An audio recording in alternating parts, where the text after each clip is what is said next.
What's good, everybody? What's good? Welcome to another edition of TorraineWalker TV. My name is TorraineWalker, and tonight we're going to have a really strong conversation about black male privilege. It's a conversation that's been going around in academic circles and definitely been going around in social media circles for the past few years.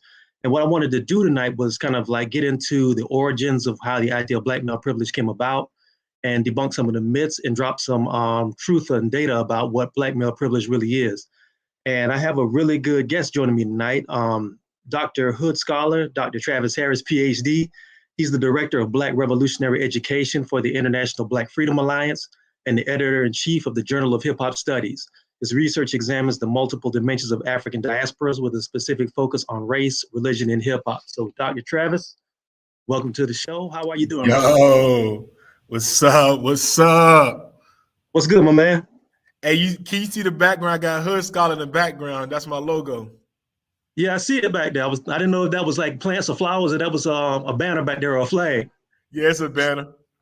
See Hood You see my Scholar. logo? Yeah, my logo isn't set yet. I'm waiting for it to get back from the manufacturer. Then I'll have it all set up. I got you. Yeah, man, I haven't seen you since Ferguson, brother. Yeah, bro. Yeah, bro. And that is that time again. It's that time again. I'm going out there again too. Yeah, that's right. What would it be? It'll be the 8th or 9th anniversary coming up. So it was 2014, and this It'll is be the 8th 22. anniversary. Yeah, 8th. Okay. Yeah. Well, thank you for coming on, brother. Yeah, I wanted to have you on because your field of expertise and your field of study kind of taps into some of the things we're going to be talking about tonight. Yeah.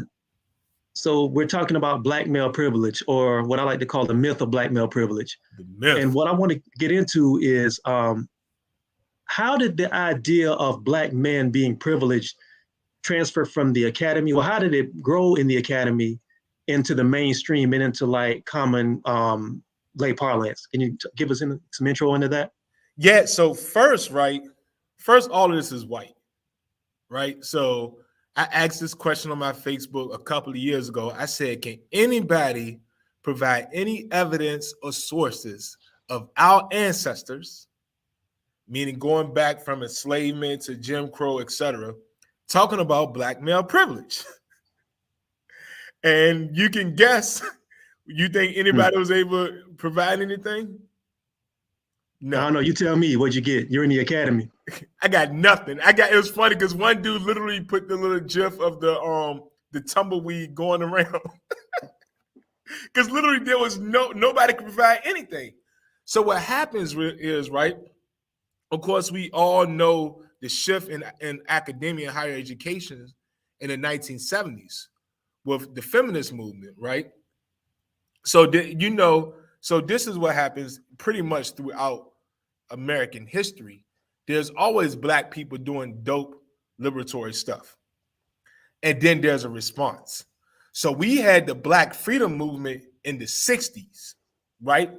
And then when we get to the 70s with this energy, you have the rise in like what you can call these gender movements, where you have the women's movement, the men's movement, and then another wave of feminism. Now, with this wave of feminism, then in the 70s, in the 70s and in the 80s, you have they begin to question these notions of sex and gender, right? So now they're distinguishing between an assigned at birth category of sex and one's gender, saying that gender is socially constructed.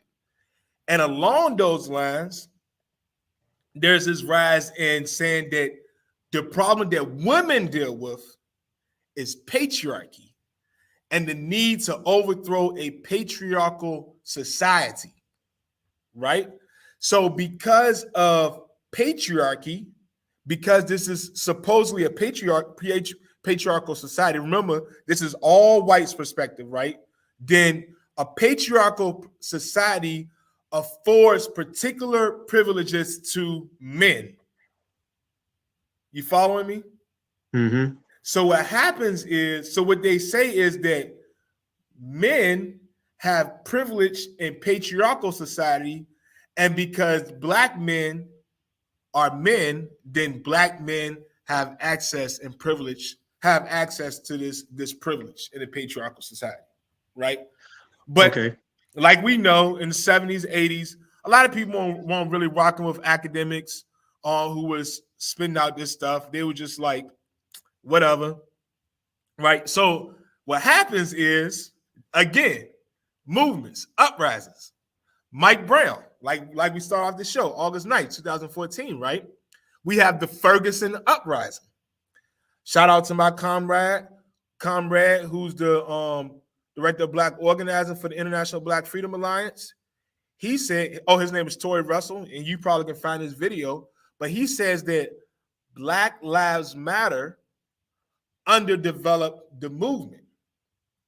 He's saying this as someone who's on the front, on the ground in Ferguson, who saw all the work that they did in Ferguson, right? But then what happened?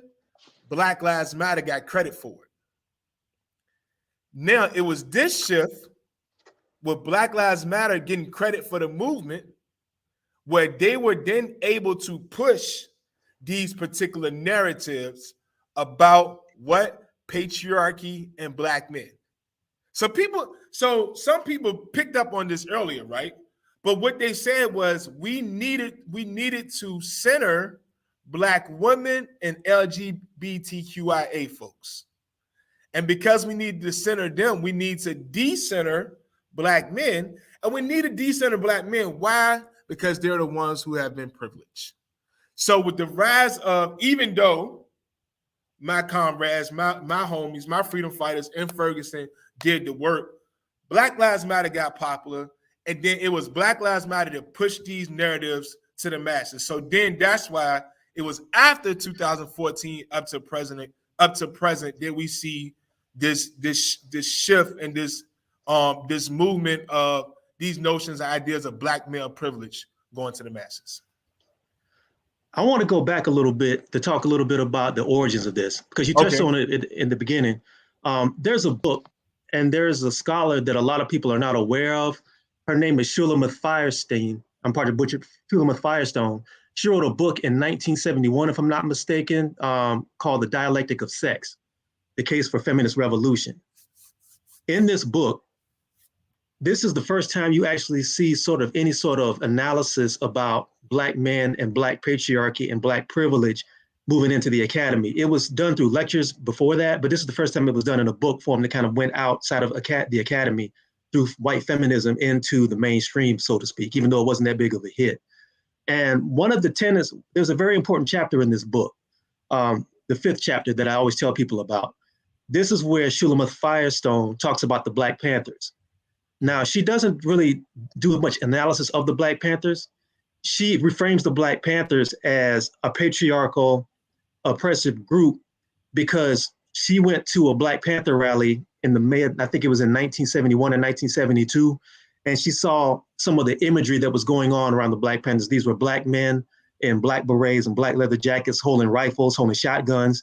And because she saw these images and she saw them marching and she saw the speaking and she saw how the rhetoric they were saying, she assumed that this was a patriarchal movement based off the fact that these were Black men who had armed themselves and they were protecting their communities. Nothing more than that. It says so in the book, but that is the origin of how a lot of rhetoric about Black men being true patriarchs and Black men wanting to have the same control that white men have comes from. And a lot of people don't understand that. So I just wanted to frame that and put that in context of what you're saying. Yeah, and there's also the National Black Feminist Organization and the Combahee River Collective, right?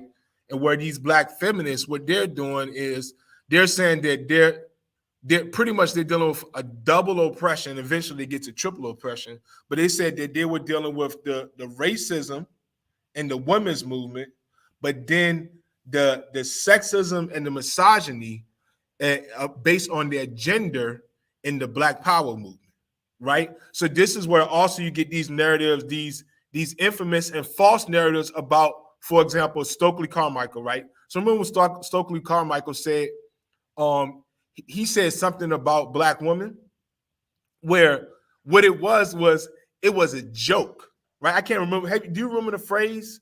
Yeah, I remember the phrase. It was like he was on a hot mic, and he was at a conference, I think either at Berkeley or Columbia, I'm not quite sure. Yeah. And somebody asked him, what's the position of Black women in the movement? And he said prone, basically to be subservient or to be sexual objects.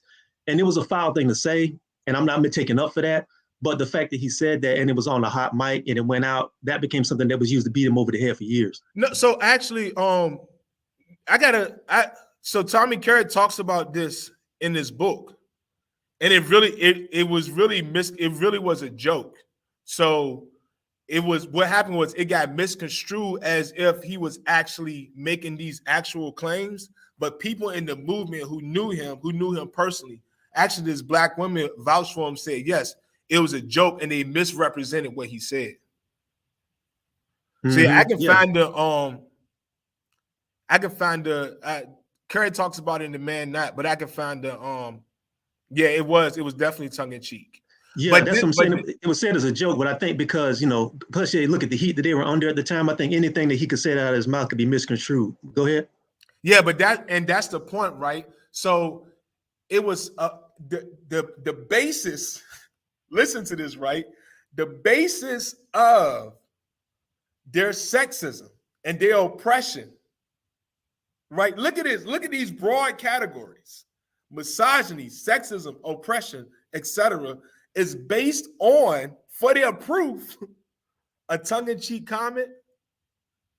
You see what I'm getting at? Mm-hmm. Can you expand on that a little bit more? Yeah. So think about this, right? So you're saying that you are experiencing sexism, you're being silenced, you do not have an equal voice, an equal role in the movement, right? So you're making these claims in the movement, and you're making these claims based on a comment that one Black man said. And this is what I talk about, and we're gonna talk about this later. I got a special issue coming out. But the problem with these analyses of Black men is that it requires literally one comment or the actions of one Black male to represent the masses. So think about it this way, right? Let's just say, for example, Stokely Carmichael literally meant that women should be prone and that they should be that women should be subjugated, etc. Right? Let's say he did that. Let's just say, for the sake of discussion, for the argument, he did that. Okay. Stokely Carmichael was originally a part of SNCC, I believe. Yeah, SNCC, and then eventually he becomes a part of the Black Power movement, right? And so think about this. He was an organizer in SNCC. He was a leader in Black Power movement, and eventually he goes to Africa, right? So how can one person oppress an entire group of women? How can Stokely Carmichael, one phrase, silence, disempower and prevent women from even acting in the movement? I get that, but I think some of the pushback on that is the fact that Stokely Carmichael was so prominent and he was seen as such an influential leader. The fact that he said that even in jest, it gave people ammunition to attack him and attack the origin of the movement as well, just because he was the person who said that. If he'd have been a rank and file member, it might have been different and nobody would have paid attention to it. But because he had the ear of the public and he had the cameras were on him and everybody was paying attention, I think that might be why that happened the way it did, or why that was portrayed the way it did. So, and I understand what you're saying if you understand if you think of the movement with one person having that much power, right? So the thing is, I'm actually in the movement and I work with both former Black Panther members, the new Black Panther Party, and members who are active in the movement in the 60s and 70s. And I can tell you that the movement doesn't work that way. The movement isn't this one person gives demands, and everybody just does what this one person says, right? The movement is a lot of work. Let me say it this way: for every one thing that the masses see out front, there are 10 things that are done behind the scenes, right? And so many times, even let's take King, for example, because he's always used as a representative for the civil rights movement. What he says, King, one, he has speech writers, right? And then two, what he would say would be what they talked about as a group, which included women, right? And that's being presented to the masses. So if you see the movement as a one person led movement that's influencing and making decisions for all the people, sure. But the movement just doesn't work that way. The movement literally is, and this is why the Black Panther Party, right, gets so much flack, because people focus on Stokely, for example, or Huey Newton, or whoever. But if you look at the work that the Black Panther Party really did, like the number of programs they had all over the country, not just the breakfast programs, but women's self-defense programs, providing literacy, education, financial literacy, like all of that, right? Just one statement can't even touch it. But then to bring it back full circle, right? It actually was a tongue-in-cheek. And I have the IBFA has an article up right now with Black women voices from the movement. And these are Black women who were active in the 60s and 70s. And they provide a completely different depiction of their experience in the movement than these few Black women who were part of the National Black Feminist Organization and the Combahee River Collective. Yeah, I've seen some video, and I've also read things that Elaine Brown and Kathleen Cleaver have said about the movement. And these women were basically holding down the whole party and to a larger extent the whole Black freedom movement, when a lot of these men were either exiled or they were in prison. So that's really an ahistorical narrative to say that either the party in itself or Black power as a whole was patriarchal in that way. It wouldn't have been able to survive that way. It just wouldn't have. Right. I want to move on to something else. Why are these narratives so prevalent in academia? Because the majority of the stuff, like I said at the top of the show, a lot of these ideas that are filtered into the mainstream come from academia. And a lot of what you're hearing is completely ahistorical, and it doesn't line up with the historical record. It doesn't even know with the stories of the people who were still here. So why is that so prevalent in academia? And why are so many Black academics that are pushing this idea? So my first response is this: higher education is the intellectual arm of white supremacy. Let me say that one more time. Higher education is the intellectual arm of white supremacy. So since higher education, since academia is white, is going to push white narratives. Now, originally in the 1960s, when the Black Studies movement started, it started off as a revolutionary, right? As a revolutionary movement, as an academic arm for the revolution, right? So over time, as with most black stuff in a colony, the Black Studies got co-opted, and then let me say this: Black Studies, because it was such a revolutionary movement in higher education, it didn't have the resources and tools that it need in order for it to continue to grow into in the academy. So because of that, right, it was not able to last, and then eventually it gets co-opted, which meant that counter narratives, revolutionary narratives that our people need were silenced. But what does get pushed? Narratives that will continue to maintain control and power for white supremacy. So if you have a narrative, right, about Black male privilege that contributes to gender wars, it contributes to Black people fighting each other, and it allows particular Black people to advance, then this works perfectly, right?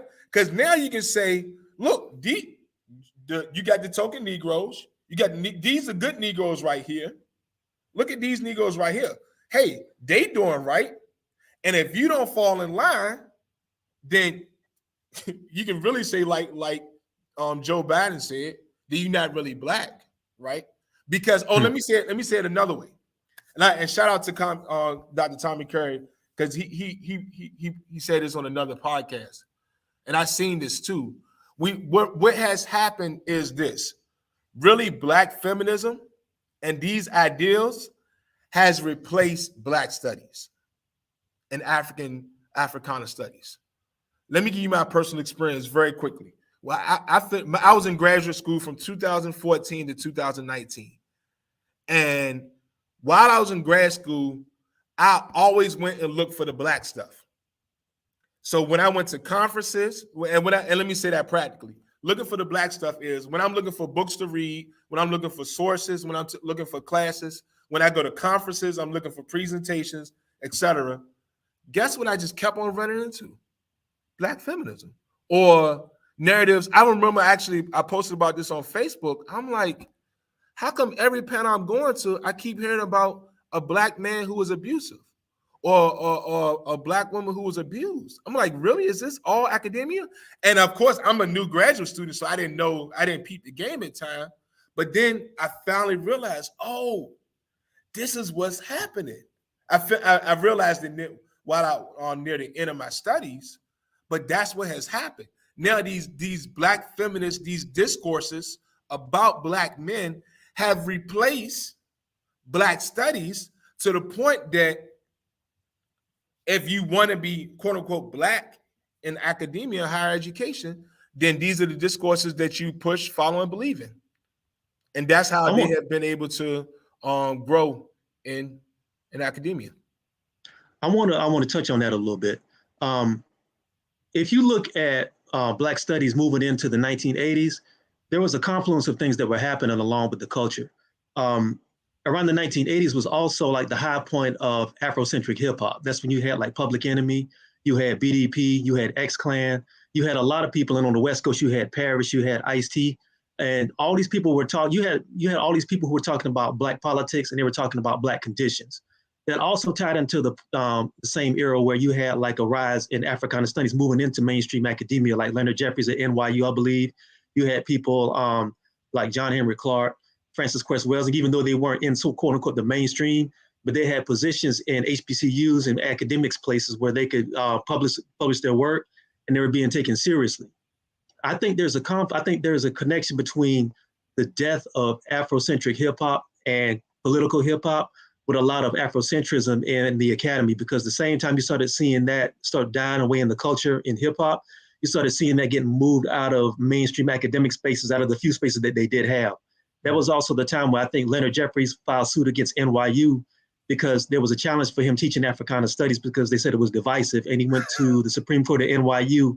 He won, and he won a chair at a smaller university, but I think he got kicked out of NYU. I think I have that correctly, but that was a big controversy in the mid-90s. So I'm saying all that to say that I think you're right. It feels like a lot of the scholars who came into the academy in the 1970s with a militant frame of mind work, or even a Black-centered frame of mind work, got marginalized to the point where they couldn't even practice, or they couldn't even educate.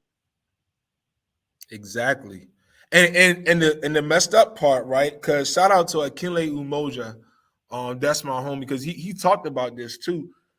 There are those, even who are still in the academy right now, who do want to be radical, who do want to be revolutionary, but it's like their voices just drowned out in the masses. I was about to say, I'm not going to say it, but yeah, I just stopped right there. All right, yeah, I know what you're going to go, but yeah, we'll table that for a little bit down the road or another show. Well, let's talk about how this gets disseminated into the culture, and it's going to be yours and my favorite subject. Let's talk about social media. Yeah. Because a lot of this conversation, I think the vast majority of the conversation about Black men, Black male privilege, and Black women comes through social media.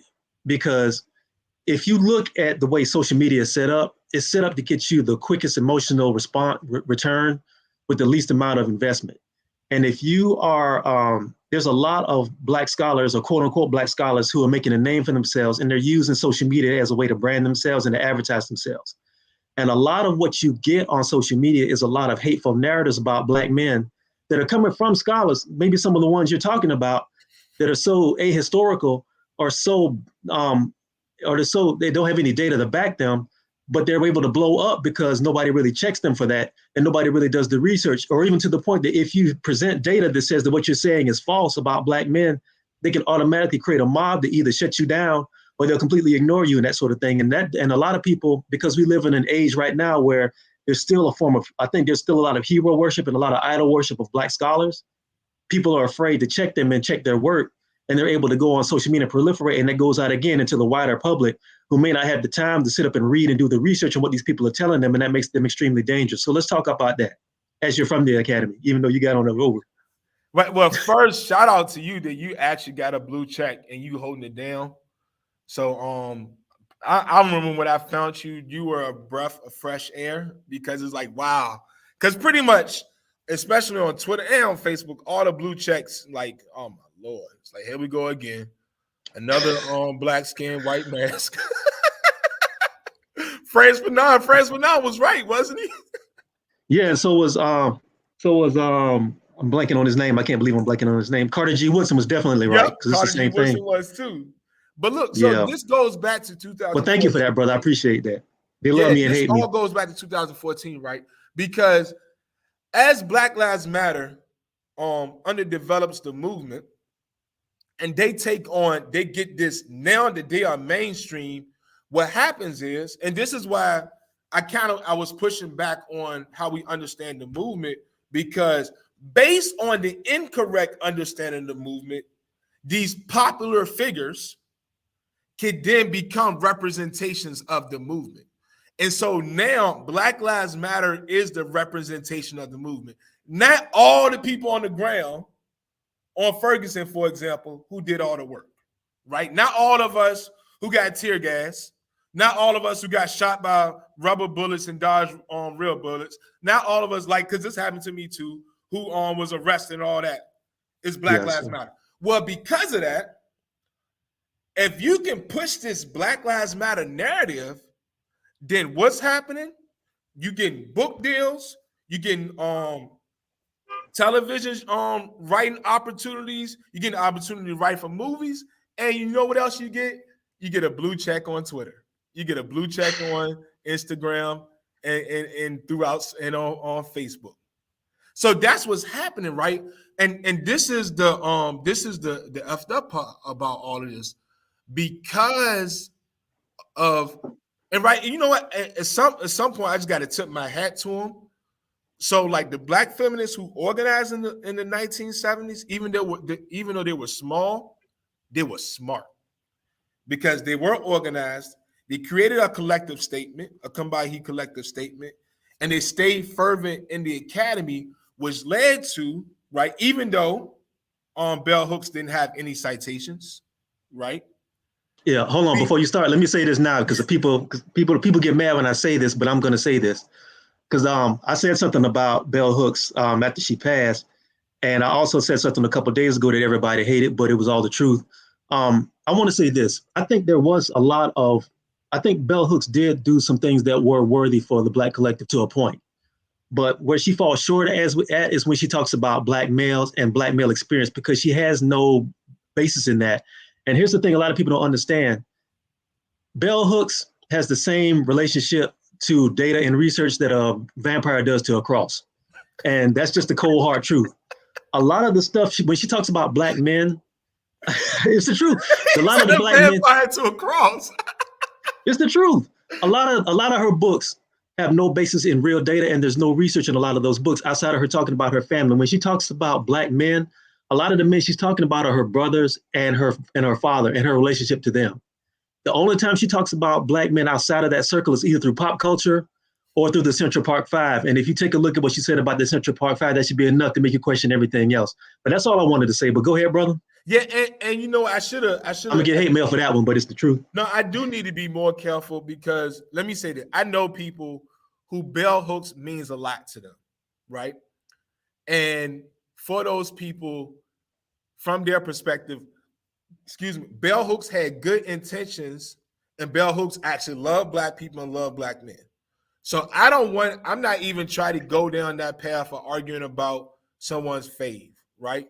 What I am trying to say is there has been unfortunate consequences of her work. And let me explain that. One, like you said, Torrin, she has made comments about Black men. The reason why I was bringing up the no citations part is because she didn't provide a citation, but what has happened now is that she has become the citation. So this has created a cycle where now people are making claims about Black men being patriarchal, tracing it back to slavery, and then when you ask for them to prove it, they quote bell hooks. So now they can say they both have a citation and a claim about Black men.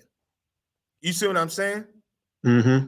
And this and so what I was trying to get at is why Black, and this is why Black feminists and those who have these beliefs, and let me be clear on this too, right? Because and I want to be explicitly clear on this. Black feminism does not equal Black women. Let me say that again. Black feminism does not equal Black women, right? So then there could be Black men and gender non-conforming folks who are Black feminists, and there could be Black women who do not align with Black feminist beliefs. I'm saying all that to say that those who go with that particular discourse of Black feminism have created a discourse. So now, for example, you might have seen this hashtag cite Black women. So that those women who were writing in the 70s and 80s are now being the ones who they can cite and say that they are making credible claims based on what these Black women said in the 70s and 80s.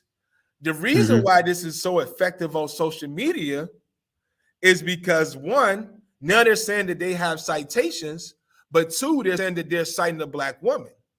So if we push back against this is how tricky they are. If we push back against this, now they're making it seem like we are pushing back against Black women.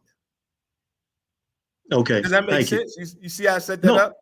No, it makes perfect sense. It makes perfect sense. And I think it was really good that you made that analogy, because I think when it comes to social media spaces, because people who feel this way have so much control of the mic, for so to speak, they've set themselves up to be like, if you disagree with what they say, then you're disagreeing with Black women as a whole, where Black women have just as many different variations of opinions as Black men do and anybody else does. But they set themselves up as the spokespeople of Black women.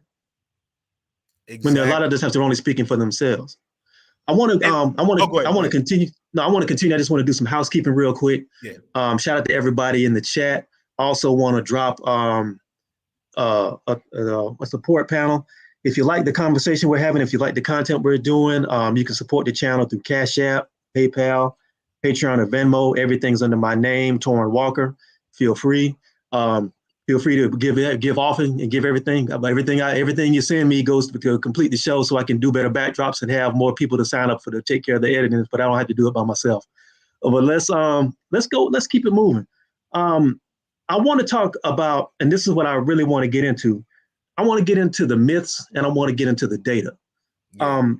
I'm going to pull up some stats really quick so people who are watching the show can see what I'm talking about. That's not to say that there aren't issues between Black men and Black women that we need to resolve, but we have to come to these things from a place of truth, and we have to come to them from a place of reality. And I think a lot of times the conversation is lacking a lot of that. So what I'm going to do is I'm just going to run through some stats really quick. I'm going to start with education, and I'm going to put some slides up really quick.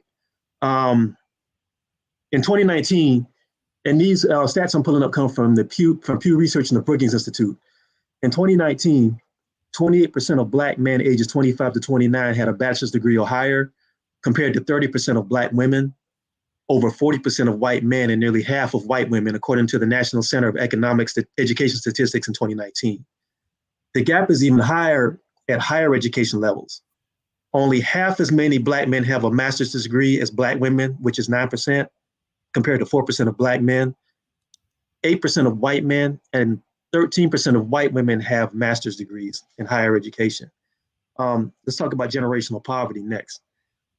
Black women and white women raised by low-income parents, those in the bottom 20 percentile of income distribution, have similar rates of upward intergenerational mobility, measured in terms of their individual income as adults. By contrast, Black men are much less likely than white men to rise up the income ladder. According to Ray Chetty at Opportunity Insights, 20 million Americans in the 1978 to 1983 birth cohorts, a third of white men in that cohort raised by low-income parents end up in the top 40% of the income distribution as adults, compared to only 19% of Black men. The figure gets even worse when you talk about children raised by low-income parents by race. The data shows that Black men raised by low-income parents face twice the risk of remaining stuck in intergenerational poverty at 38%. Black women have a 20% rate in terms of their individual income. I just wanted to put those out there, and I got some more stats I'm going to pull up as well, but those are just two indicators that move into generational wealth and generational poverty and generational life outcomes that don't really get talked about when we talk about these conversations about Black male privilege, because I think the ideal Black male privilege goes a lot further than the truth. What are your thoughts on that? Yeah, it actually is actually pretty depressing and devastating. Later cut this stat section. Okay, yeah. So I wrote a chapter in this book on the school to prison pipeline. And I did this research and discovered that the school to prison pipeline actually starts, get this, in pre-K. Think about this. They start criminalizing Black boys, 3-year-olds, 4-year-olds, 5-year-olds, right? Let that sink in. Can you talk a little bit about how that happens? Some of the process of that? Yeah, so it's these ideals about surrounding Black maleness, right? So shout out to Zakia. She's actually in the chat, and she shared this graph of that. What they did is they paid attention to, they did a study of who preschool teachers focus most of their attention on. Overwhelmingly, it was Black boys. And so what happens is they don't see Black boys aren't afforded the opportunity to be kids. There's this expectation that they are supposed to, that they are going to, there's this expectation that they are going to break the rules. This is detrimental because preschool is the time period in which they are supposed to be learning how to function in school, right? So think about this. If you have this stereotype, this prejudice that Black boys are already harmful, then you apply it to preschool boys, then when do we ever learn how to function in the school system? And then we know other studies that show because of standardized testing that starts in the 3rd grade, they can really use the 3rd grade to predict pretty much growth outcomes and how well they're going to do in school. Who do you think lags behind the most by 3rd grade standardized testing? Black boys. Which you can predict that's going to happen because they were criminalized in pre-K. So now the school to prison pipeline make a lot of sense, right? Because if you start criminalizing them in preschool and they are set up to fail by the time they get to kindergarten and 1st grade, of course they're going to have troubles by the time they get to middle school and don't make it to high school. So then I was trying to find this before the show, but I found it later and share it with you all. Who has one of the lowest graduation rates? Black males, Black teenage boys. Who had actually one of the highest, one of the fastest? Believe it or not, it was actually Black girls, right? So then this leads to college. The reason why I'm laying this out, because when we get to, for example, like you talk about, for what you need for generational wealth, for higher societal position and status, you need an education. So when you get to going to college, the lower number of going to college compared to Black males and females, of course, is Black males. When we get to graduate school and higher education, listen this status. This is the stat. When I felt this blew my mind. I'm trying to figure out how in the world these claims are coming on of higher education when there are literally 22,000 more Black women faculty than there are Black men faculty. Can you run that stat again so everybody can hear it? There are 22,000 more Black women faculty than there are Black men faculty. And there are several, I can't remember the exact numbers, but there are several thousand more Black women graduate students than there are Black men graduate students. So I share all that data just to set up. This explains why, right, when we look at the data that you shared about generational wealth, about social mobility, et cetera, because if Black males are lagging behind educationally, then we aren't getting the tools and the resources we need in a capitalistic society to move forward. Okay. And I also want to say for the chat and everybody watching, this conversation isn't about denigrating Black women, and it's not about trying to downplay their achievements. We're just talking about some of the disparities between the achievement of Black women and Black men.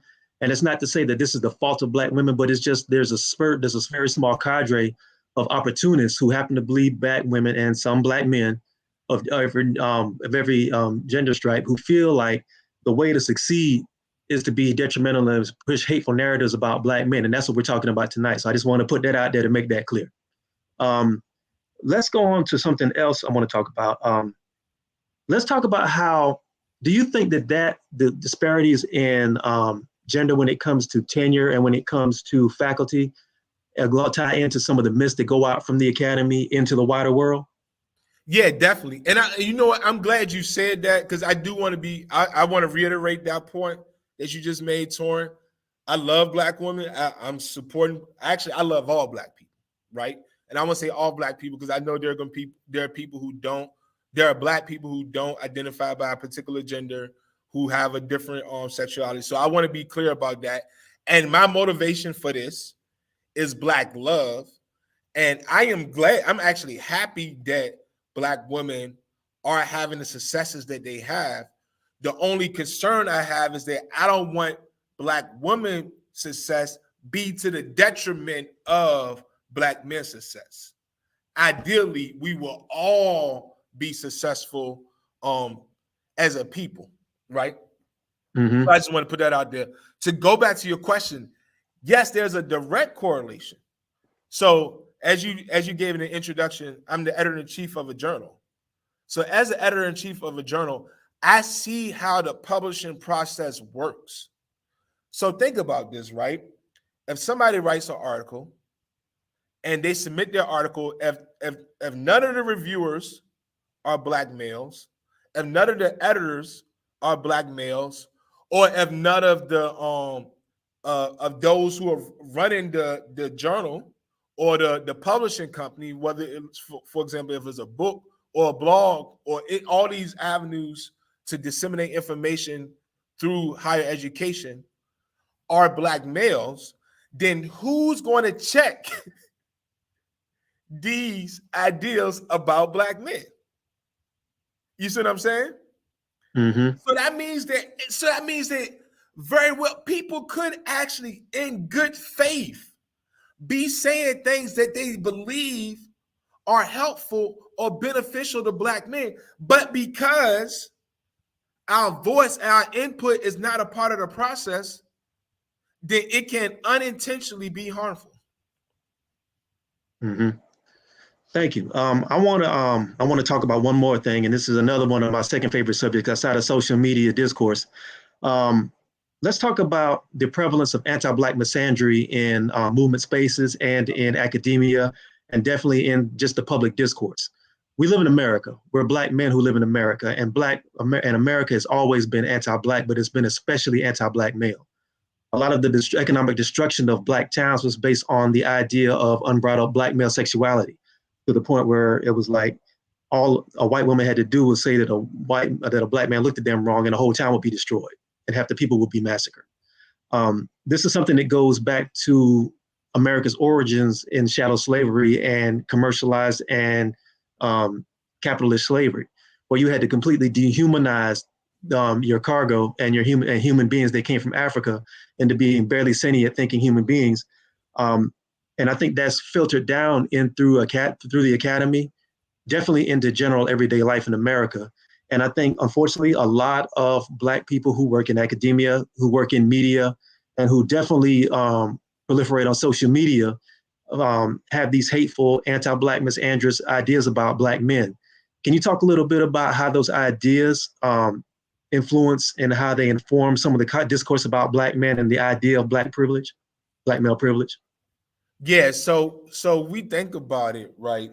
Like, and shout out to Zakai, because she said it perfectly. Anti-Black misandry is endemic in the so-called social justice spaces. Both of us are active in these spaces, so we talking about our experiences, right? Of course, this goes back to bring up Black Lives Matter again, but also it's just a reminder. Like, I'm glad you brought it back to slavery, because this is a reminder that we are focusing. We are operating within a white supremacist system, and I argue that we are still colonized, right? And that the work that we need to do to get free is a work of dismantling white supremacy and decolonizing. So because of that, right, and I want to be slow as I explain this. Take your time. The tools that we use. So yeah, let's go back to Carter G. Woodson, because I'm gonna use Woodson's explanation to segue into the social justice spaces. So okay. Carter G. Woodson in Miseducation of Negro talked about how Black teachers could still be white. The way he said this happened is that Black teachers who care about their community would go to get their education from a white school. Then they become, quote unquote, educated, right? So now that they're educated and they care for their community, the trick of the enemy is that all that they learned was actually white. So then when they go back to their community, what they're teaching is whiteness. So now you have the quote unquote educated Black folks who are still disseminating this white education material, these white knowledge, these white forms of being. So now I set that up to say, okay, when we look at freedom and social justice work, right, what's happening is we think about this white savior complex. We think about, that's why with the IBFA, we are unapologetic about this, but we primarily work with Black people. We believe that Black people are smart enough, talented enough, and got the tools and skills necessary enough for us to get free. What we see in these social justice spaces, right? When people still would use white tools, right? White resources and white skills, because in a sense, because of colonization, they don't think that Black people can do it. It's like, we gotta have a little whiteness in there, right? So because of the lack of faith in ourselves, right, which could come from internalized oppression or a number of places, then they take on these white tools, these white ways of getting free. And of course, what do these white tools believe and do? It's the very same things that the academic push.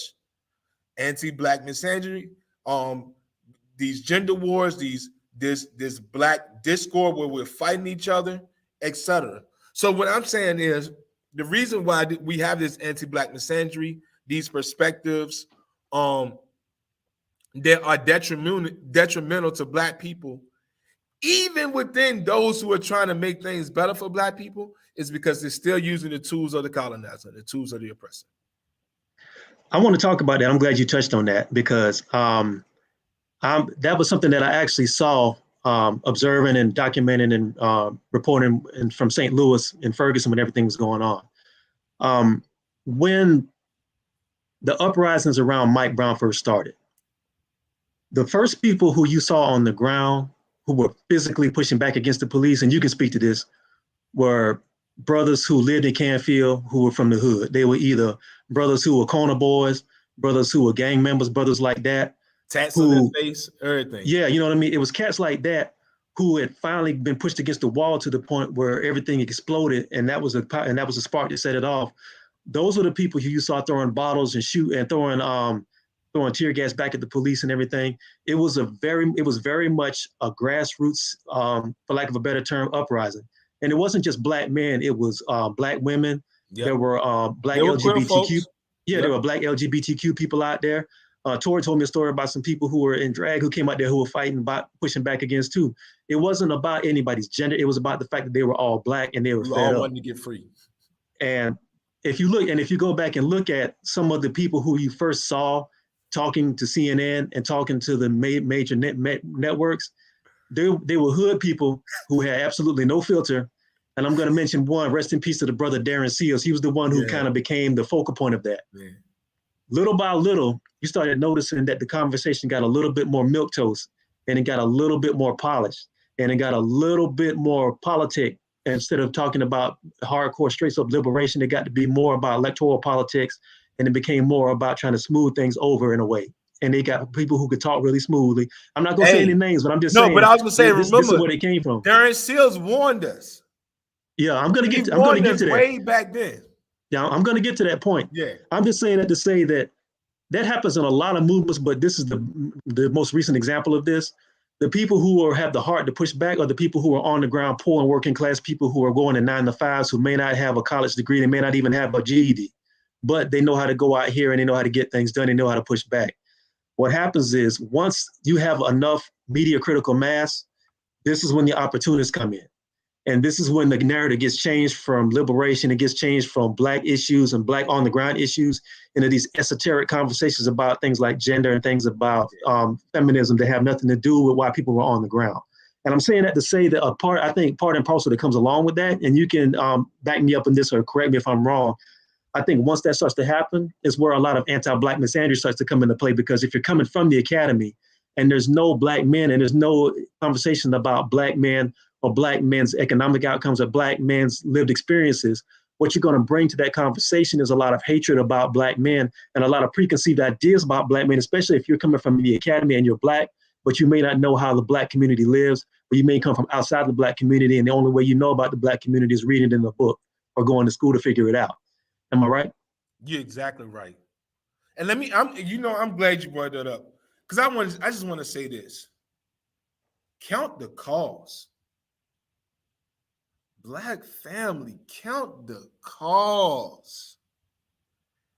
And this is what I want to say, and I'm so glad you brought this up, because like you said, there are internal issues amongst us that we have to deal with.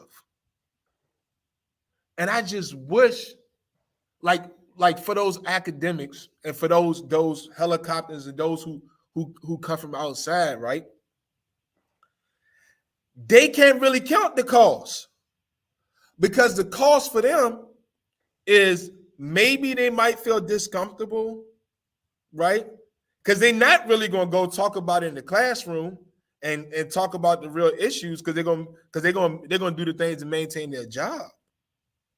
But like for those of us who are outside, the cost for us, for some of us, is our lives. And this is my problem with those theoretical, esoterical, think about it. Nobody from the hood talk about misandry and heteropatriarchy and toxic masculinity and all these crazy terms.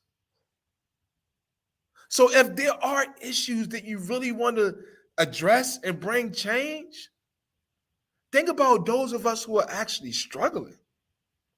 Right? I'm not going to go into details about this, but because I'm actually in the movement doing the work and actually talked about it, I unjustly got fired. I lost my job. So I'm not saying count the cost as a place of quote unquote privilege or just to make it up, because I'm paying that price, right? So I've been outside. I slept in the car.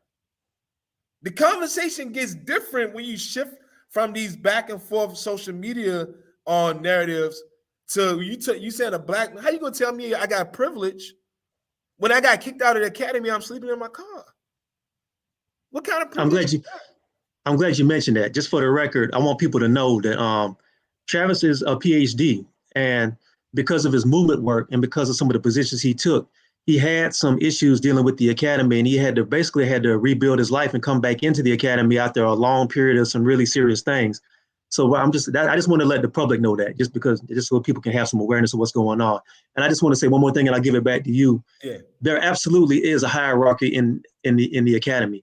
It's almost like, some people may notice I don't really talk about it that much, but I came through journalism through working in entertainment. I was a music writer, and I worked in PR. And a lot of some of the things you see in the academy and some of the things I saw in movement spaces are some of the same things I kind of observed on the periphery of the music business. Everybody's trying to get on. People are trying to get shine. A book deal, sort of like a record contract. And if anybody can use any kind of opportunity to pimp themselves into trying to get some sort of enough notoriety, they will do that to the expense of everybody else. And that's all I wanted to say. It's real like that. So go ahead, brother. Keep going. Yeah. And I want to give you this example, right? This example is going to blow y'all minds. So I'm from Richmond, and I went to Minneapolis. And in 2020, y'all remember, basically there was a world uprising. Things was lit for a while. We thought we was gonna get free. The NBA went on strike. Major League Baseball went on strike.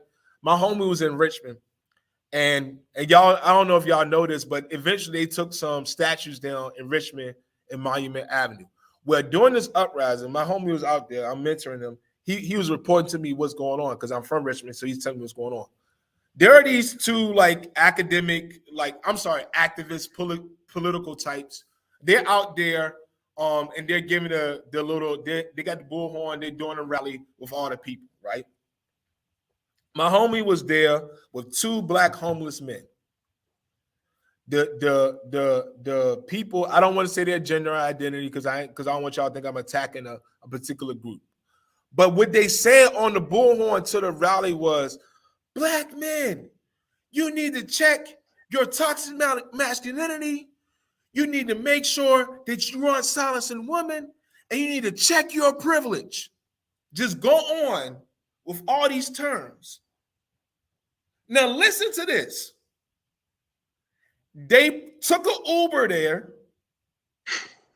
They're prominent in activist spaces. They have position. They own houses. They're living good. And they're telling two homeless black men who are listening to this message, you need to check your privilege and work on your toxic masculinity. Let that sink in. I'm laughing, but it's not funny. What are we doing? And my homie was like, and then let me tell you how I hit the homeless dudes was like, because they don't understand the words, they were just like, what are you even talking about? Right? Like, what is a toxic, like, what is a hetero, like? Yeah, exactly. So they didn't even understand the language that he was using because it was so distant from them. But this highlights two major things, right?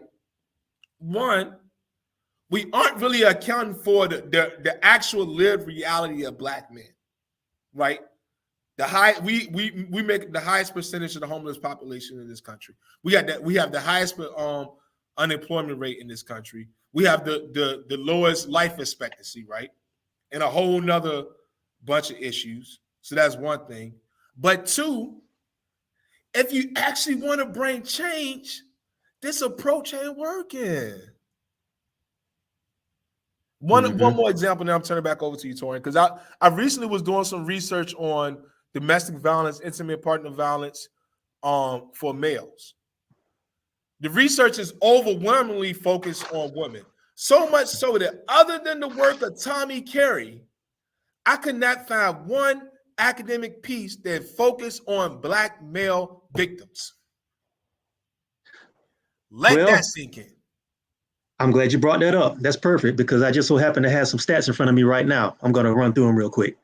These stats I have right here. I don't have a slide, but I'm just going to run them off. These are from the National Coalition Against Domestic Violence, and these are just some numbers I want to run through for everybody. 45.1% of Black women and 40.1% of Black men have experienced intimate partner physical violence, intimate partner sexual violence, and or intimate partner stalking in their lifetimes. 31.8% of Black women and 16.8% of Black men have experienced one or more of the following intimate partner violence-related impacts: being fearful, being concerned for their safety, post-traumatic stress disorder symptoms, physical injury, need for psychiatric and medical care, housing services, victim advocate services, and legal services, missed at least one day of work or more of school, or contacting a crisis hotline. 41.2% of Black women and 36.3% of Black men have experienced intimate partner physical violence in their lifetimes. That's across the board. Here's where it gets ugly. I mean, it's ugly all the way, but here's where it gets rough. 53.8% of Black women and 56.1% of Black men have experienced psychological aggression by an intimate partner in their lifetimes. 17.4% of Black women and 14.8% of Black men have experienced intimate partner sexual violence other than rape in their lifetimes. These stats are from 2019, the National Coalition Against Domestic Violence. So those are the stats. Those are stats that come from peer-reviewed sources, either Pew or from the National Institute of Health, but nobody talks about this. And what I'm saying that to say that a lot of these conversations about harm and toxicity and physical harm, unfortunately, a lot of the numbers are pretty much down the line 50-50 almost, except in extreme cases. But you only hear about one side of these issues and you don't hear the other side. Or it's completely ignored when it doesn't make somebody's agenda in the academy or in movement spaces look good. And this is exactly the problem, right?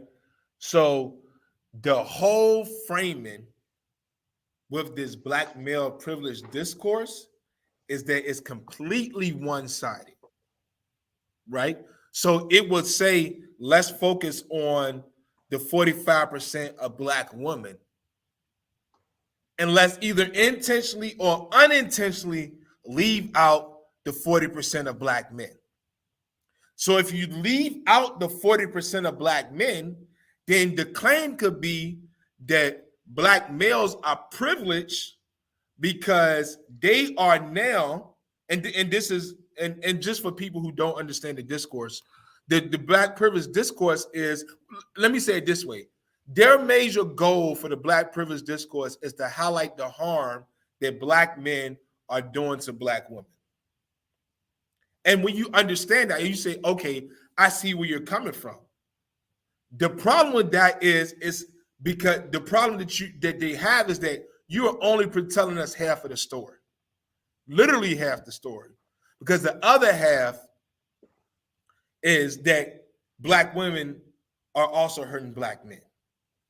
And so if we want to have healing, I can give you some more data. I did some data on this because I was interested in it. And this is the other thing, right?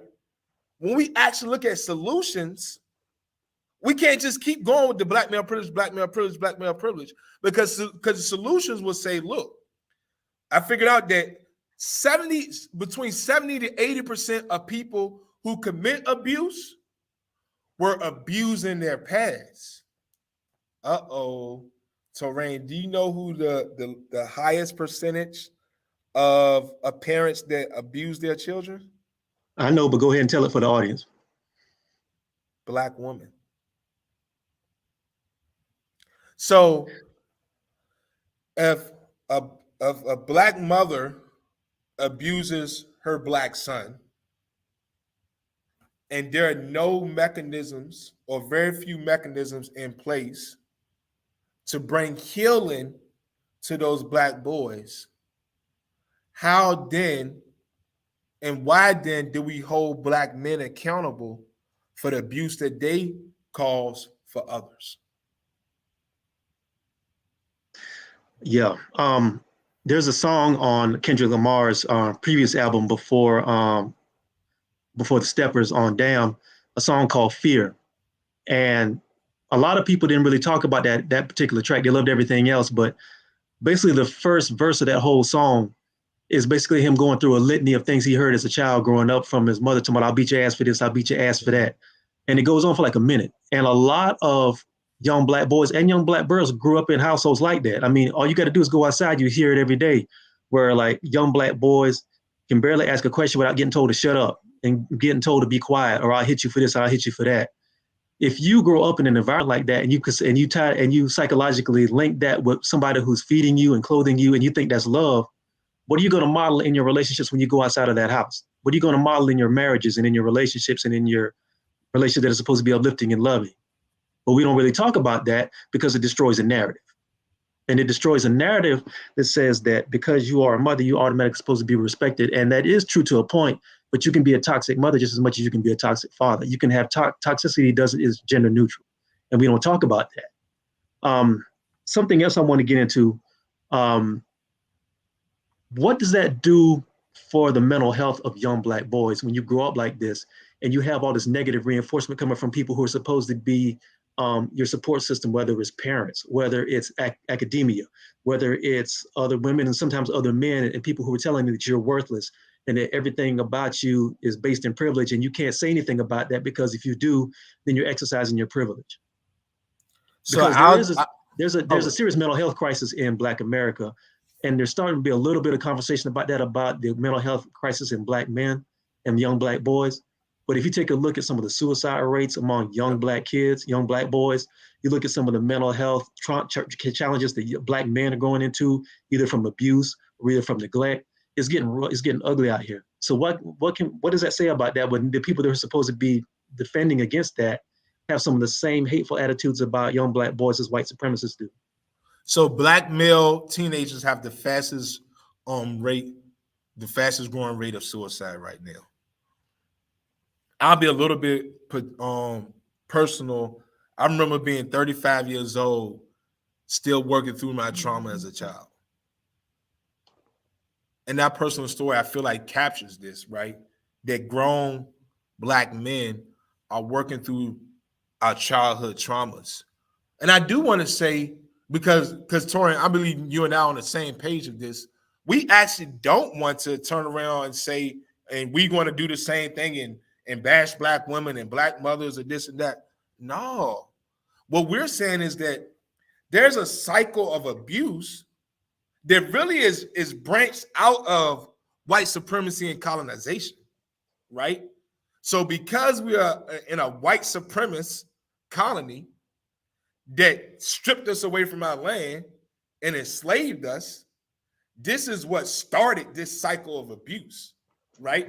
From the slave masters beating, whooping, and raping both African men and women, right? And then we move forward to shooting and lynching us during Jim Crow, and now mass incarcerating Black men. This is where this cycle, because we didn't have all these issues in Africa, right? We didn't have all this violence where we were hurting each other, et cetera, in Africa, right? So this cycle of abuse is started through enslavement, colonization, is what being perpetrated and persistent throughout our communities and throughout our people. So then healing will look like breaking this cycle of abuse. And breaking this cycle of abuse really starts with our Black children. So we can heal Black children. I can't remember, you probably remember this, Torrin, but one great Black thinker said, it's much easier to heal Black boys than to repair broken men. Mm-hmm. You remember who said that? I don't, but I'm going to look it up right now. Yeah. But so this shows that we want to. I want to say that was Elijah Muhammad, but I might be off. I'm going to look it up myself. But if we want to break this cycle of abuse, instead of blaming it on a gender, right? Instead of just, because we don't want to do the same thing where now we're just going to bash Black women. We're going to no. We love Black people, and a Black love ethic. Yep, that's what it was. Frederick Douglass. Mm-hmm. An actual solution-based Black love ethic breaks the cycle and heals and restores Black people, and it breaks the cycle as children. So practically, what does this look like? I don't know. this might get me in trouble with some people, but I'm gonna talk about this though. It's all good. Do it. R. Kelly. I didn't even know this until later. But did you know that R. Kelly was molested as a boy? Yeah, I heard that story a few years ago. Yeah. Yeah. What would have happened if R. Kelly got healed? It just makes you wonder, right? And then because we solely focusing on the gender, it just came out that court documents said that the mothers of some of the children who took their children to R. Kelly knew about what R. Kelly was doing. Yeah, unfortunately, that's not an uncommon thing in entertainment, man. There's a lot of dark energy and a lot of just straight up sick things that go on in that industry that people are willing to do to get on, man. Like I said, I worked around it for a while, man, and I heard a lot of stuff and I saw some ugly stuff, man. It's some crazy things with just adults move like that. So imagine if you're somebody who's trying to get on, what they will do. You know what I'm saying? It's wild, man. And if you look at it, unfortunately, man, that's not an uncommon thing with a lot of entertainers. I think Lil Wayne has that story. A lot of rappers say that have that story about they got broken in, as they call it, or they got introduced to sex when they were like 11 or 12 and that sort of thing. And these are overwhelmingly a lot of Black boys, and nobody says anything about that. You know what I mean? Nobody talks about how a lot of their hypersexuality may come from trauma that they experienced when they were like younger and everything. That's what I'm saying. I'm not making an excuse for anybody's behavior, but you got to look at the source of the behavior. What R. Kelly did was foul. Matter of fact, and everybody from my hood, we stopped listening. I don't want to get into that, but I personally stopped listening to R. Kelly back in like 99, whenever that. No, we can get into it. I mean, let's tell the truth. Every time you heard R. Kelly after maybe like the early 2000s or so, when you heard R. Kelly playing, who was playing? It wasn't the brothers requesting that music. It was aunties. Let's just keep it 100. Yeah. I mean, but my people, where I was from, we just stopped listening to it, period. We were just like, right? So just to give you the context, we were just like, we not, once we heard him, like, he pissed, it was like, we done. That's too much. But even if you get into that conversation, if you're going to talk about that, and I agree with what you're saying, that ties into another part of anti-Black misandry. Even though you may have Black male predators, you notice how quickly it is to remove somebody's music when it's a Black male. But if you go through the history of like a lot of rock bands, a lot of heavy metal bands, and you go through their biographies and look at the stuff that they did, they make R. Kelly look like somebody looks like, for lack of a better term, child's play. Right. Look at some of the stuff Bill Wyman from the Rolling Stones got down with, David Bowie and people like that. You know what I'm saying? Nobody ever talks about separating the art from the art. They can separate the art from the artist in that case, but I just noticed that never goes down with Black men. That's all I'm saying. And but the point I was trying to get at, right? If we want to break the cycle and bring healing, then we cannot just focus on R. Kelly. You see what I'm saying?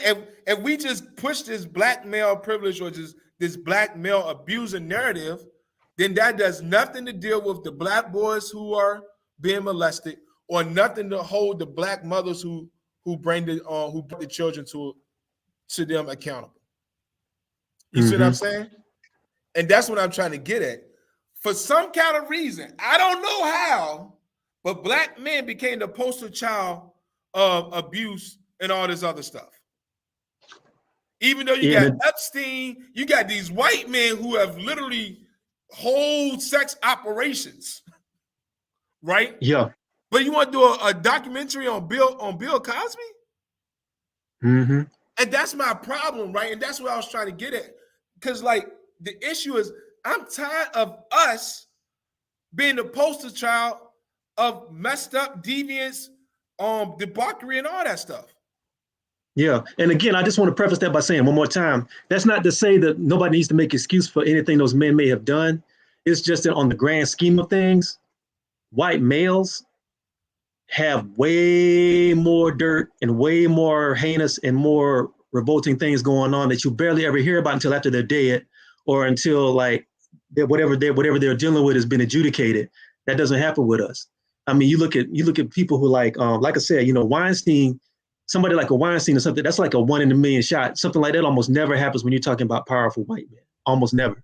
it's almost a miracle that it got as far as it did, because I guarantee you there's people in Hollywood right now that have taken Weinstein's place that are 10 times worse.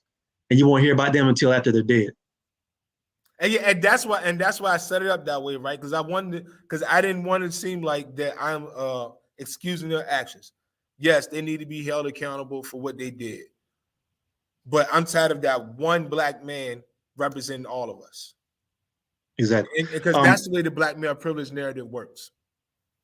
Exactly. I want to move on with a couple more numbers, and then we're going to come around to a couple more things. We're going to still talk about anti-black misandry, but I also want to talk about the social outcomes when we talk about privilege and that sort of thing. Let's talk a little bit about some of the numbers tied into black male privilege when it comes to movement work. We're going to stick on that for a minute. These are some numbers, and you hear this. This is a conversation that you hear a lot, especially on social media and in a lot of movement spaces, about black men taking up a lot of the media air when it comes to police brutality or when it comes to movement work. Well, here's some numbers for everybody. This is from the Washington Post Mapping Police Violence Project. Between 2014 and 2020, 1,681 black people were killed in police encounters. Out of that number, 1,604 were black men. 77 were black women. If you look at the conversation on social media, you would think that those numbers are reversed. Yeah. It's all horrific and it's all disgusting. But this ties back into the idea of what people's perception of privilege looks like and the reality of what privilege looks like. And I just wanted to bring that up to show that the overwhelming majority of these cases, as we see, have been black men being shot in these police encounters or killed used with chokeholds or tasered to death. The black women that this does happen to, they are almost automatically given just as much spotlight and just as much notoriety as some of the men. But in the minds of a lot of people who work in these movement spaces and who are quote unquote in these activist spaces, there's this idea that black women are not being spoken of as much. And that's just not true. I think because so many black men are killed, it's almost impossible to keep track of how many to create a definite movement and make it happen. But it happens so little with black women, that's a little bit easier to get them into the media. Can you talk about that a little bit? Man, I'm about to blow your mind. First, there's a actual evidence of this. Kimberly Crenshaw has a whole TED talk saying that we don't pay enough attention to black women who are being killed by the police. So if you just Google Kimberly Crenshaw, and I think she's using this thing to argue for intersectionality or BS or whatever. And as those numbers show, that's just not true. But I'm about to tell you something, Torrin, that's gonna blow your mind. I'm up for it. Those numbers is just the tip of the iceberg. So whenever I went out to Ferguson in 2014 after Mike Brown died, it changed my life. And for those who don't know me, I was outside since I was 6 years old.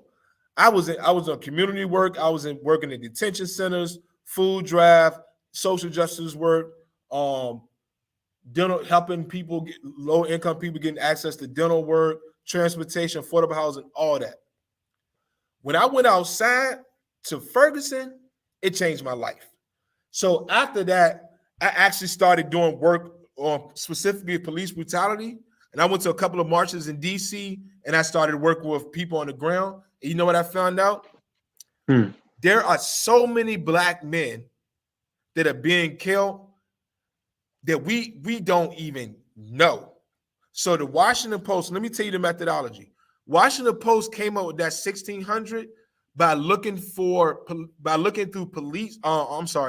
news clippings, right? So if the news reports the killing, then they get added to the database. On July 4th, 2015, RIP Kwanzaa KJ Beatty was killed by the police in Newport News. I worked directly with his family. Shout out to Melissa Dargan in 757 area. I was on the ground with them. According to that police report, KJ had a shotgun. Listen to how they told the story. He was walking down the street just carrying a shotgun. What black man you know is going to be randomly walking down the street carrying a shotgun? The Omar on ballistic, the Wire. huh? Pretty much Omar on the Wire. That's pretty much Oh it. yeah, exactly, right. But the ballistic report showed that he got shot. The entry wounds was the back of his neck, and because I was on the ground, I know that no, he wasn't carrying a shotgun. They planted it on him after they killed him. So the first question, will he even show up? Because he would be considered as armed. Because remember, they only show the unarmed. Unarmed, yeah. So would he show up? And then if he showed up, he'll show up as an armed killing. How many other cases are like KJ where they are placing a shotgun or there's some type of police misconduct involving the killing? When I was in St. Louis, there was like, there had been situations where there was considered black on black homicide, but because again, I was on the ground, what had happened was the police officer had actually killed that person.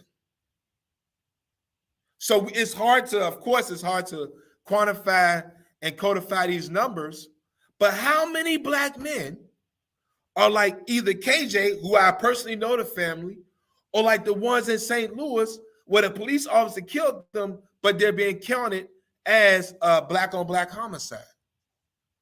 And there's another thing too to consider as well, and this is just from a media standpoint.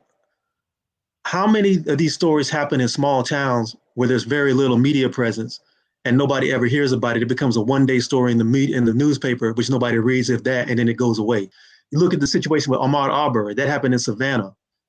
You know the history of the Deep South. We all know that. We know the history of lynchings in the Deep South. How many of these stories? There are thousands, possibly tens of thousands of black men that were lynched in probably every small town in the Midwest, all the way to the Deep South, that nobody knows their name and will never know their names. Think about what happens in the present day with all this technology and all the media we have now. You can bear, and you have to damn near fight with every inch of your breath to try to get a story into the mainstream media. So think about that. There's probably I agree with you. There's probably all kinds of stories that we will never hear about, or by the time we hear them, they'll be so twisted, or it'll be police report narratives that will never follow up. And one more thing, because I was outside at these rallies, I actually met mothers and fathers of their children who didn't get the media attention. So this isn't just a conjecture of my guess. It's like I actually talked to these people face to face. And the reason why they were there is because nobody knew their story.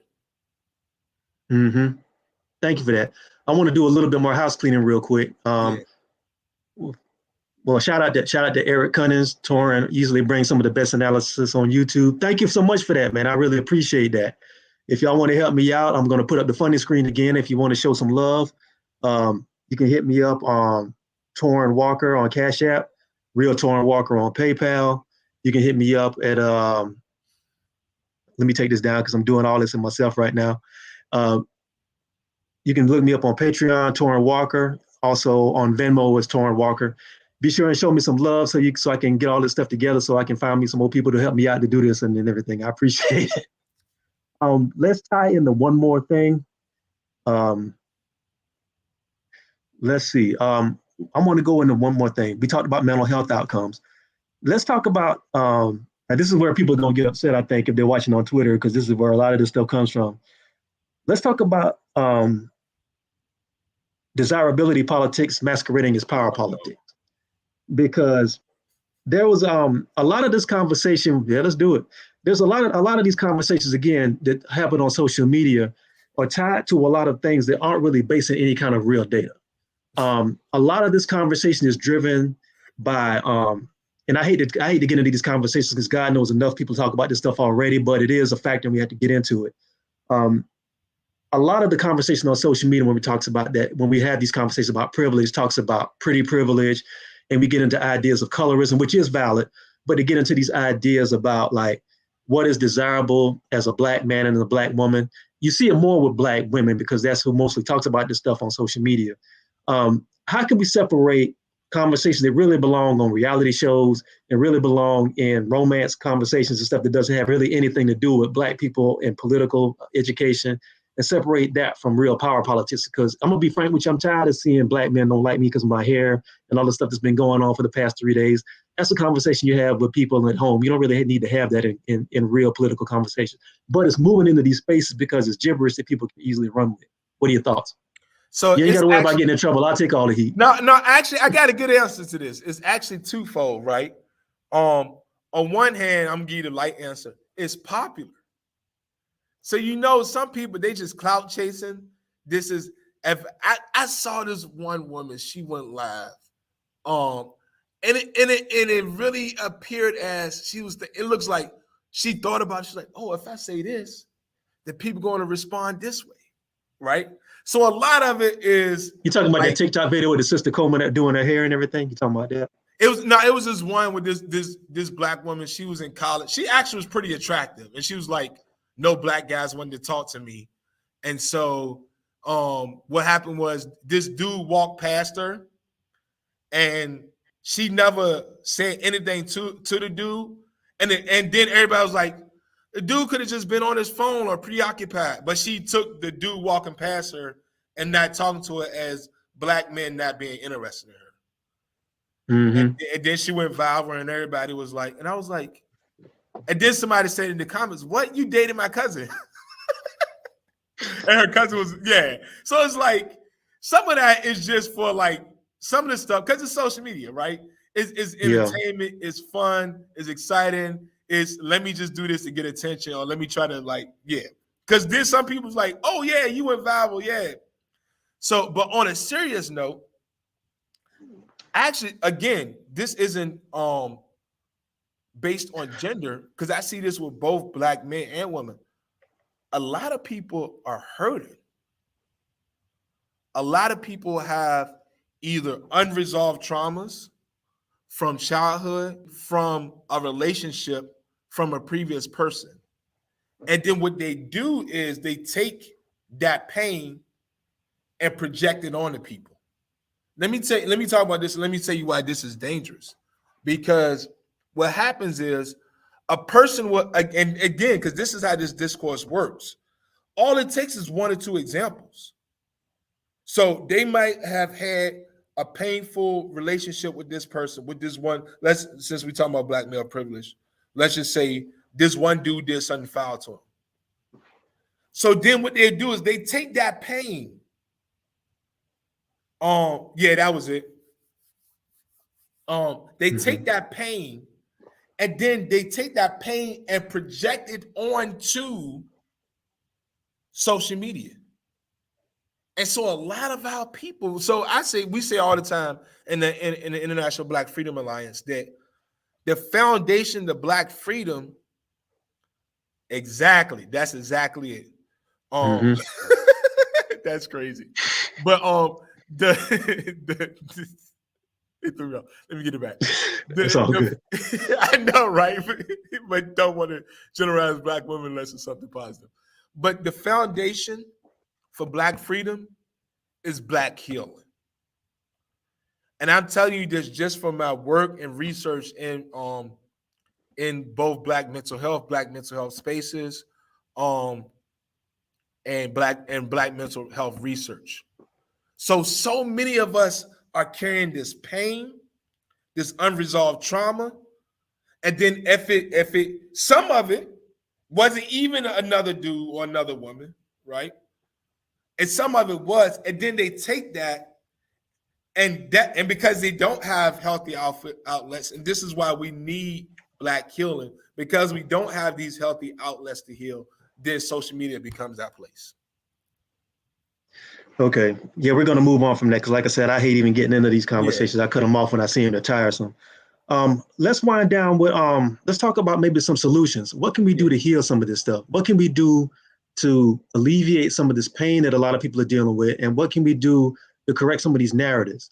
I'm looking at the chat right now, and a lot of people are saying that they never even heard of some of the data I put up earlier, that they've never even experienced it before. They had no idea that the police shooting rate was as off as it was. So what can we do to bring some truth into these conversations, remove a lot of this individualist narratives, and do some things to heal our people? The most dangerous effect of the black male privilege narrative is that it is silencing the pain, the anguish, and the harm of black men. Let me say that again. The most dangerous effect, the most dangerous outcome of the black male privilege narrative is that it is silencing the harm and anguish of black men. So then, what we can do, the first solution is exactly what we already did, what you already did, Torrine, is provide a holistic story about what's going on, right? It's saying that black men are being raped too. Black men are being sexually victimized too. Black men are being stalked too. Black boys are being molested too. I know this is hard and heavy to discuss, but having these conversations and shedding light on the fact that in some cases of sexual victimization, black males actually have the highest rate, higher than every other race and gender, right? So bringing awareness to this is one way. But then two, and as I mentioned before, we need to break the cycle. And breaking the cycle, man, I don't know how a person recovers. What would it be recovering from? I think she's talking about sexual trauma and sexual assault. Yeah. So if it happened as a boy, black children can heal from that, right? So breaking the cycle of abuse is a huge solution. So number one, awareness, which we're already doing. So shout out, let's give some shout outs to Dr. Tommy Carey. Absolutely. If y'all haven't read if y'all haven't read The Man Not, pick up that book today and read that book. It's a seminal work about black male studies and the economic, social, and psychological outcomes of black men. Shout out to Dr. Tommy Curry. Yep. Shout out. Go ahead, brother. Shout out to T. Hassan Johnson. He also has a pretty much daily, but a weekly YouTube podcast and a website where he's providing information and data. Shout out to the emerging black male studies scholars, Rennie, Javion, Myron. I actually do, shameless plug, I got a special issue coming out on black male studies. It's gonna come. I'm gonna tell everybody. We can wrap it up with that. I was saving that for the last, brother. I got you. Don't you worry about it. But yeah, with that, we just getting the information out, right? Two, we need to have. We really need to approach this with black love. And what I mean by that is we need to love on each other, yo. We need black men to love on black men. We need black women to love on black women. We need black men to love on black women. And if you are gender non-binary or whatever, a different identity, we need to love on each other, right? So having this black love, and what black love does multiple things. One, black love isn't selfish. Because a lot of these narratives is just look at me, just look at my pain, just look at me, just look at my pain, right? But we need to look at this and again, this is what colonization does, right? This is very European, very individualistic, all about me, myself, and I. From an African perspective, we are about Ubuntu, right? I am because you are. So looking at this communal perspective, right? And so then it's like, we need to look with this communal understanding. Then we need to restore the community. And communal healing then does not focus just on one person, on one group, but it focuses on black children too, right? Because like it's like, damn, what about black boys and black girls, right? Can they get some love too? And have you noticed how black children really left out of the conversation? Yeah, I've heard about it a lot. Outside, if you're not talking about STEM or you're not talking about feeding them into, it's ironic because when we have these conversations about, we don't really have conversations about black boys, period. But even when there is conversation about black girls, but if you notice, all that conversation is about feeding them into the academy and feeding them into STEM programs, which is necessary, which is good, but it's all they're talking about is how they can be productive members in a white capitalist society. That's kind of ironic, isn't it?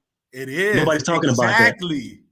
Exactly. Black girl magic. Yes, girl. Like, But we need Black people, right? So the next thing is Black communal healing that builds up the Black community, and Black communal healing looks at what the whole perspective. So not just these Black men who healing Black children. So once we healing Black children, then when they're grown, then we can have a cycle of healing going instead of a cycle of abuse. All right. Thank you so much for that. I mean, I'm glad we ended on a note of solutions because, some of the conversation has been very dire, but some of it's been hopeful and everything. And hopefully we can end this on a note of something that people can build on. I want to send some shout outs to some people. We got some people from the UK apparently checking in. I want to shout out to my folks in the UK, Black Spaces UK and Major Cyril, man. Love this. Thank you so much for that. I got a couple of corrections. I think I said Ahmaud Arbery was in Savannah. That happened in Brunswick, so my bad on that. I should know better because my people are from up that way, not too far. I want to send shout out to Indigo Flow. He's been real active in the chat. Thanks so much for the compliment. I appreciate that. Thank you for that. Thank you. I appreciate that. I'm trying to get better at getting in front of the camera. I'm usually behind it. If you look at my background, I like shooting. I don't like being in front of it, but I'm learning a little bit better. Madam President, thank you for coming through. Let me see who else came through real quick. Atlanta State Fire, he came in with, Lord Hassan on Twitter, Dr. Stacy Patton, who's really good. You all right over there, bro? Stacey Patton do be. Oh no, I was trying to show my logo. I was like, if I slide over, y'all can see the whole logo. I thought you were trying to flex. You got that on. You got that sharecropping job. I'm just messing with you, bro. That's good. I'm glad you came through like this because people got to understand that academics and scholarship doesn't look one way. You don't have to have a suit on to be an educated brother. Yeah, you see why they got rid of me, right? It's like we got this Negro teaching our children.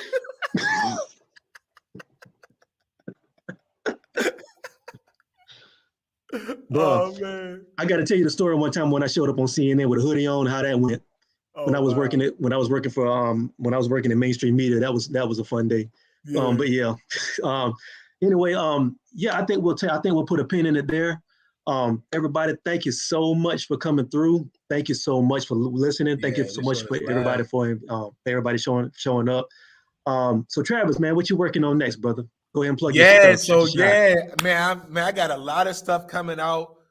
That's the dope part about writing. You notice, Torrin, when it finally comes out.